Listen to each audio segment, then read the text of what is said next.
दोस्तों, अगर आप भी आपके घर की सुख शांति, संतान की कमी और धन की कमी या कर्ज से परेशान हो चुके हैं या आपका भाग्य आपका साथ नहीं दे रहा है तो दोस्तों, 7 जनवरी 2024 को एकादशी में सबसे बड़ी एकादशी कहे जाने वाली सफला एकादशी के दिन केले के पेड़ से जुड़े इस चमत्कारी और 100% सटीक और असरदार उपाय को आप जरूर करें और आप देखेंगे कि कुछ ही दिनों में आपकी सभी समस्याओं का हल संपूर्ण रूप से हो जाएगा।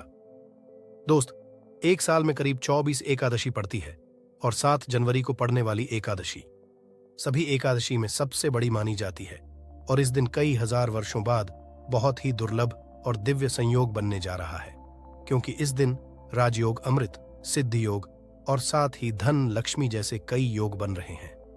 और दोस्तों, ये एकादशी शुक्रवार के दिन पड़ रही है, जिस वजह से इस दिन भगवान श्री हरि और माता लक्ष्मी सबसे अधिक प्रसन्न होने वाले हैं। दोस्तों, अगर आप भी विष्णु और महालक्ष्मी से इस दिन जो भी सच्चे दिल से मांगेंगे वो मनोकामना आपकी जरूर पूरी होगी। वहीं दोस्तों, विष्णु भगवान को प्रसन्न करने के लिए इस एकादशी पर केले के पेड़ से जुड़ा ये उपाय जरूर करना चाहिए, जो कि आपकी किस्मत बदल देगा और आपको बना देगा माला माल और धनवान। साथ ही इस एकमात्र उपाय से आपके सभी दुखों का नाश हो जाएगा।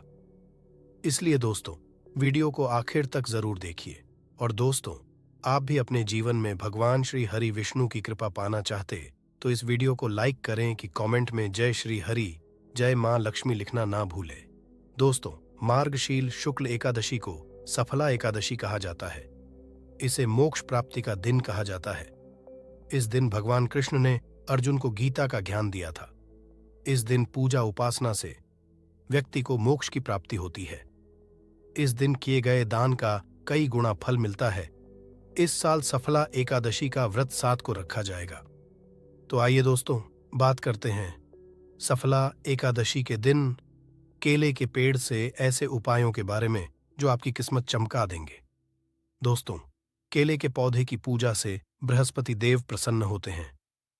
तो अगर आप एकादशी के दिन केले के पौधे की जड़ में चंदन की कुछ ढलियां डाल दें, जैसे चंदन के वृक्ष की ढलियां, मतलब चंदन की छोटी छोटी लकड़ी जो होती है, उसका भी उपाय कर सकते हैं। आप 9 ढलियां लेकर अगर पीले धागे में बांधकर केले के पौधे में अर्पित करते हैं, वो धागे आपको तने में बांध देने होते हैं। इससे आपके जीवन में धन का आगमन होता है, व्यापार में वृद्धि होती है, आपकी वृद्धि होती है।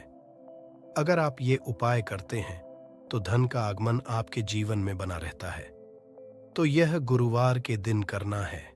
सुबह के समय पहले आप स्नान इत्यादि करने के बाद जल अर्पित कर दीजिए और उसके बाद 9 छोटी छोटी ढलियां जो चंदन की लकड़ी की हो तो बहुत अच्छी बात है। अगर आपके पास की ढली उपलब्ध ना हो तो आप गोपी चंदन भी 9 टुकड़े 9 धागों में बांधकर टांग सकते हैं। ये आपके मन की सभी कामनाएं पूर्ण कर देता है। दोस्तों, एकादशी के दिन केले की जड़ में पानी के साथ हल्दी चढ़ाई जाए।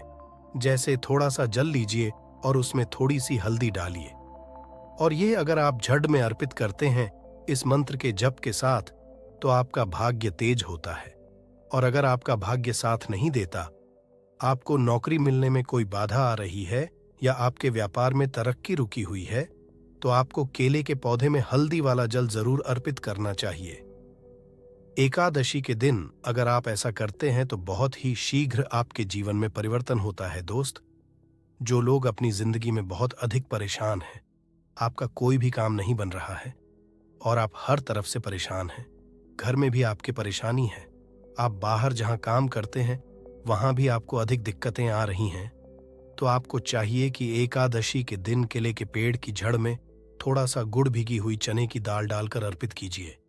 तो जल के पात्र में आपको थोड़ा सा गुड़ डाल देना है और उसमें ही थोड़ी सी भीगी हुई चने की दाल डालकर बृहस्पति देव को, मतलब कि केले के पौधे, आपको अर्पित करना है।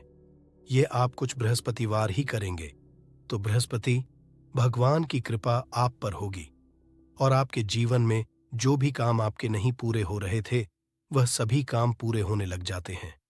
अगर आप नए काम की शुरुआत करने जा रहे हैं, कोई नया व्यापार शुरू करने जा रहे हैं, शिक्षा शुरू करने जा रहे हैं, या फिर आप कोई भी ऐसा काम करना चाहते हैं जिससे आप चाहते हैं कि कोई रुकावट ना आए, बहुत ही शीघ्र पूर्ण हो जाए, तो आपको चाहिए कि एकादशी के दिन केले के पेड़ में जल के साथ ऐसी चीनी मिलाकर अर्पित कीजिए। तो पात्र में ही आपको चीनी डाल देनी है और भगवान बृहस्पति देव का मंत्र बोलते हुए वह आपको अर्पित करनी है। या फिर नमो भगवते वासुदेवाय नमः इस मंत्र के जाप के साथ भी आप यह जल अर्पित कर सकते हैं। अगर जिंदगी में बहुत अधिक मुश्किलें हैं, मतलब आप समस्याओं से घिरे हुए हैं, कर्ज से घिरे हुए हैं, मांगलिक कार्य आपके घर में रुके हुए हो, किसी भी तरह का शुभ कार्य आपके जीवन में नहीं हो रहा है, घर में अगर शादी ब्याह है वह भी आपका ठीक से नहीं होता है। कई बार क्या होता है कि हम घर में एक छोटा सा हवन भी बिना क्लेश के नहीं करवा पाते हैं। इस तरीके की स्थिति घर में होती है, मतलब बहुत अधिक नकारात्मक ऊर्जा अगर आपके जीवन में है, आपके घर परिवार में है, तो आपको केले के पेड़ की जड़ों में 2 हल्दी की साबुत गांठें रख दें। ऐसा अगर आप इस एकादशी पर करते हैं तो बहुत ही शीघ्र आपके जीवन से ये जो समस्या है कि आपका हर कार्य निर्विघ्न पूरा नहीं हो पाता है, आपके सब कार्यों में कला क्लेश है, इससे आपको मुक्ति मिलेगी। अगर आप मंदिर में जाकर पूजा कर रहे हैं, मंदिर में केले का पौधा है और वहां आप पूजा कर रहे हैं, तब तो हल्दी की गांठ आप वहीं पर छोड़ दीजिए। परंतु अगर आप घर करते हैं तो एकादशी को आपको साबुत हल्दी चढ़ानी है और जब ये इकट्ठा हो जाती है तो आप वह ले जाकर जल में विसर्जित कर दीजिए। या फिर आप मिट्टी में ही अपने घर में जो गमले हैं उसमें इस हल्दी की गांठ को दबा सकते हैं। दोस्तों, अगर आप धन के अभाव में परेशान हैं या आप बहुत अधिक अमीर चाहते हैं, धन किसको नहीं चाहिए, धन तो सबको चाहिए। आप कितने भी धनवान हो, फिर भी ऐसा लगता है कि धन की अभी और भी कमी है। अगर आप भगवान बनना चाहते हैं तो एकादशी के दिन केले की जड़ में 1 रुपए का सिक्का आपको दबा देना है। उसी के अंदर जो पौधे का गमला है उसके अंदर ही आपको 1 रुपए का सिक्का डाल देना है। ऐसा करने से मां लक्ष्मी प्रसन्न हो जाती है और श्री हरि विष्णु का स्वरूप ही माना जाता है केले के पौधे को।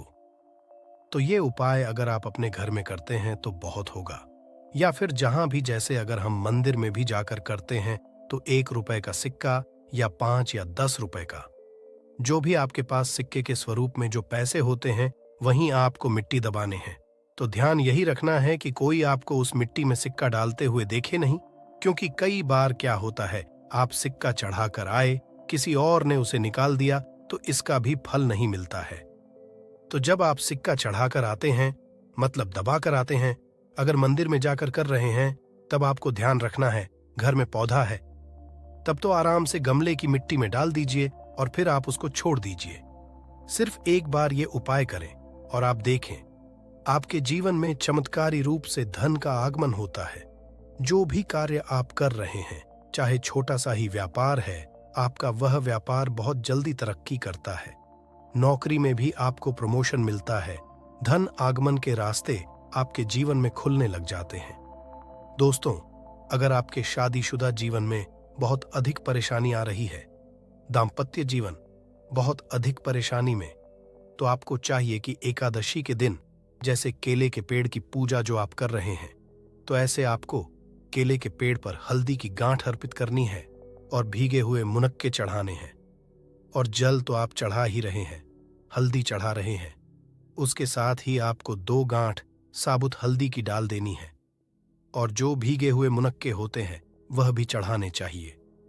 ऐसा करने से आपके जीवन में जो दाम्पत्य जीवन में परेशानी आ रही है वह दूर होती है और आपके दाम्पत्य जीवन में मधुरता आनी हो जाती है।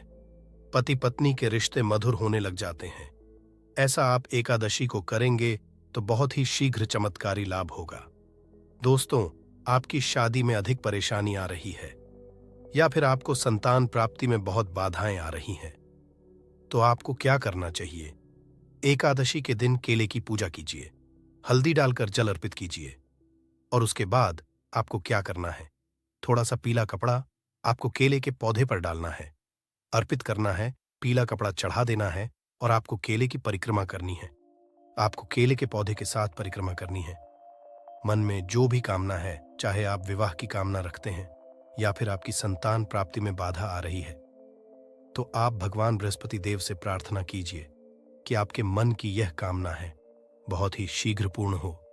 तो बहुत ही शीघ्र आपके विवाह में जो बाधाएं आती हैं वह दूर होती है और शीघ्र ही आपके विवाह के योग्य बनने लग जाते हैं। रिश्ता आपका जो बार बार टूट रहा है, तब आप यह उपाय करें, बहुत ही शीघ्र होगा। मन चाहा वर चाहते हैं, तब भी आपको इस विधि से केले की पूजा करनी चाहिए कि पहले आपको जल में हल्दी मिलाकर अर्पित करना है। थोड़ी सी भीगी हुई चने की दाल ढाल दीजिए, मुनक्का अर्पित कीजिए और उसके बाद आपको पीला कपड़ा अर्पित करना है और 7 परिक्रमा क्लॉकवाइज करनी है। जैसे हम सीधा घूमते हैं उसी तरीके से। इसके बाद बृहस्पति देव से प्रार्थना करेंगे तो आपके विवाह में संतान में जो भी बाधाएं आ रही बहुत ही शीघ्र दूर होती है। दोस्तों, एकादशी के दिन नहाने के बाद केले के पेड़ पर जल बहुत शुभ माना जाता है और अगर आप हल्दी मिला हुआ जल अर्पित करते हैं तो इससे आपके सभी कार्यों में सफलता मिलती है। आपके सभी शुभ कार्य बनने लग जाते हैं। घर में अगर किसी भी तरह की धन की समस्या है, धन रुका हुआ है, धन का आगमन नहीं हो रहा है, आपके जीवन में सुख समृद्धि नहीं है, तो आपको क्या चाहिए? एकादशी के दिन केले के पेड़ पर चंदन की माला अर्पित करनी चाहिए। चंदन की माला मार्केट में आसानी से मिल जाती है, जो पूजा की दुकान होती है वहां से लीजिए और उस माला को आप पौधे पर टांग दीजिए और थोड़ी सी हल्दी पौधे के जड़ में अर्पित कीजिए। जल्दी कीजिए। उसके बाद आपको थोड़ी सी हल्दी पाउडर अर्पित करनी है। इससे आपके जीवन की सभी परेशानियां दूर होंगी। आप जिस भी परेशानी से ग्रस्त हैं, अगर सिर्फ आप चंदन की माला उस केले के पौधे पर डाल देते हैं और हल्दी अर्पित करते हैं, जल अर्पित करते हैं, 7 बार परिक्रमा करते हैं, तो इससे आपके जीवन की सभी परेशानियां दूर होंगी। सुख समृद्धि का आगमन होगा। मन में कोई विशेष कामना है, जैसे धन संतान लिए प्रार्थना करना चाहते हैं, तो उस समय जब आप चंदन की माला अर्पित कर रहे हैं, आप भगवान से प्रार्थना कीजिए। बहुत ही शीघ्र आपकी कामना पूर्ण होती है। और अगर आप किसी भी तरह की परेशानी से ग्रस्त हैं, एकादशी के दिन केले की पूजा करेंगे, केले के पौधे में आप जल अर्पित करेंगे, परिक्रमा करेंगे, तो बहुत ही शीघ्र देव की कृपा हासिल होगी। बृहस्पति देव की कृपा से हमारे जीवन के सभी शुभ कार्य होते हैं, मांगलिक कार्य होते हैं, हमारा भाग्य तेज होता है। दोस्तों, इस दिन करने के बाद सफला एकादशी व्रत कथा अवश्य पढ़नी और सुननी चाहिए। कहा जाता है कि इस दिन पूजा करने से बाद कथा पढ़ने और सुनने और सभी उपाय पूर्ण माने जाते हैं। तो आइए जानते हैं सफला एकादशी व्रत की कथा व महत्व के बारे में। महाराज युधिष्ठिरा ने कहा है, भगवान, आप तीनों लोकों के स्वामी, सभी को सुख देने वाले और जगत के पति हैं। मैं आपको नमस्कार करता हूं। हे देव, आप सबके सख्खा हैं। मेरे संशय को दूर बताइए कि मार्गशीर्ष एकादशी का क्या नाम है। उस दिन कौन से देवता का पूजन किया जाता है और उसकी क्या विधि है? कृपया कर मुझे बताएं। भगवान श्री कृष्ण कहने लगे कि धर्मराज, तुमने बड़ा ही उत्तम प्रश्न किया है। इसके से तुम्हारा यश संसार में फैलेगा। मार्गशील शुक्ल एकादशी अनेक पापों को नष्ट करने वाली है। इसका नाम सफला एकादशी है। सफला एकादशी के दिन भगवान के दामोदर रूप की पूजा की जाती है। इसके पीछे की कथा है कि गोकुल नाम के नगर में खांस नामक राजा राज्य करता था। उसके राज्य में चारों वेदों के जानने वाले ब्राह्मण रहते थे।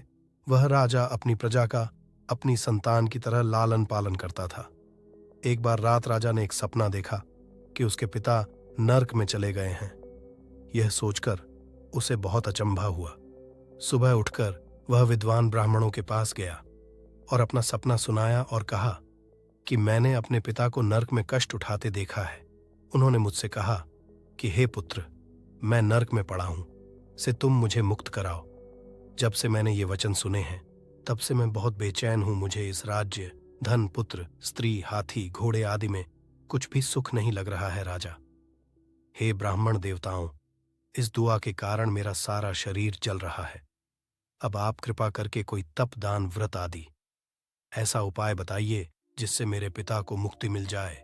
उस पुत्र का जीवन व्यर्थ है जो अपने माता पिता का उद्धार ना कर सके। एक उत्तम पुत्र जो अपने माता पिता और पूर्वजों का करता है, वह 1000 मूर्ख पुत्रों से अच्छा है।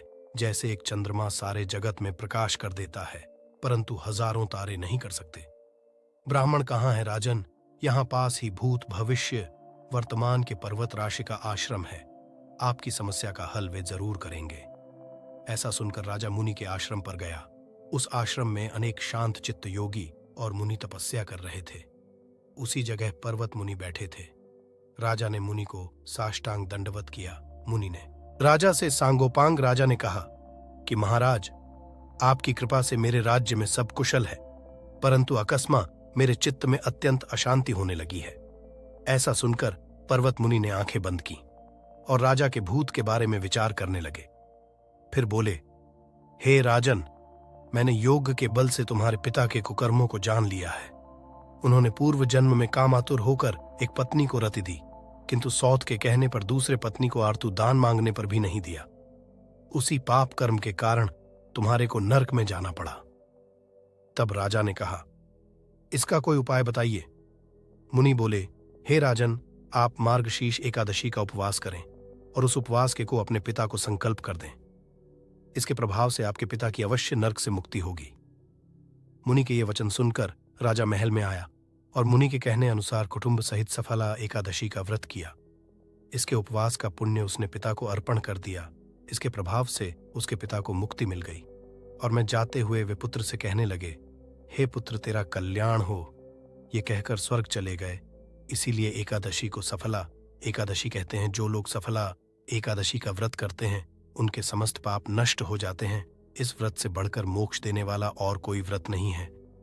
वहीं दोस्तों, अब हम आपको बताते हैं कि इस दिन राशि अनुसार भगवान विष्णु की पूजा कैसे करें ताकि आपको ज्यादा से ज्यादा शुभ फलों की प्राप्ति हो। मेष राशि के जातक सफला एकादशी तिथि पर भगवान विष्णु की विधान से पूजा करें। इस समय भगवान विष्णु को प्रसाद में माखन मिश्री का भोग लगाए। वृषभ राशि के जातक सफला एकादशी तिथि पर भगवान विष्णु को प्रसन्न करने हेतु चावल की खीर अर्पित करें। इस उपाय को करने से घर में सुख समृद्धि आती है। मिथुन राशि के जातक भगवान विष्णु का आशीर्वाद पाने के लिए सफला एकादशी तिथि पर लक्ष्मी नारायण की पूजा करें। साथ ही भगवान विष्णु को दूर्वा अर्पित करें। कर्क राशि के जातक भगवान विष्णु की कृपा दृष्टि पाने के लिए सफला तिथि पर विधि पूर्वक विष्णु जी की पूजा करें। साथ ही दूध, दही और खीर प्रसाद में अर्पित करें। सिंह राशि के जातक श्री नारायण हरि विष्णु को प्रसन्न करने के लिए सफला एकादशी तिथि पर भगवान विष्णु को गुण और लड्डू अर्पित करें। कन्या राशि के जातक श्री हरि विष्णु की कृपा पाने के लिए सफला एकादशी तिथि पर स्नान ध्यान कर केसर मिश्रित दूध से अभिषेक करें। तुला राशि के जातक सफला एकादशी तिथि पर विधि विधान से भगवान श्री हरि विष्णु की पूजा करें। ही प्रसाद में भगवान को खीर अर्पित करें। वृश्चिक राशि के जातक विष्णु की कृपा पाने के लिए सफला एकादशी तिथि पर दूध में शहद मिलाकर अभिषेक करें। धनु राशि के जातक भगवान विष्णु को प्रसन्न करने हेतु सफला एकादशी तिथि पर केसर मिश्रित दूध से अभिषेक करें। ऐसा करने से घर में सुख समृद्धि आती है। मकर राशि के जातक भगवान विष्णु को प्रसन्न करने हेतु सफला एकादशी तिथि पर भगवान विष्णु को चना, दाल और गुड़ प्रसाद में अर्पित करें। राशि के जातक भगवान विष्णु प्रसन्न करने हेतु सफला एकादशी तिथि पर विधि विधान से लक्ष्मी जी और विष्णु जी की पूजा करें। साथ ही प्रसाद में श्रीफल अर्पित करें। मीन राशि के जातक सफला एकादशी तिथि पर पूजा के समय भगवान विष्णु को पीले रंग के फूल और फल अर्पित करें। साथ ही विष्णु चालीसा का पाठ करें।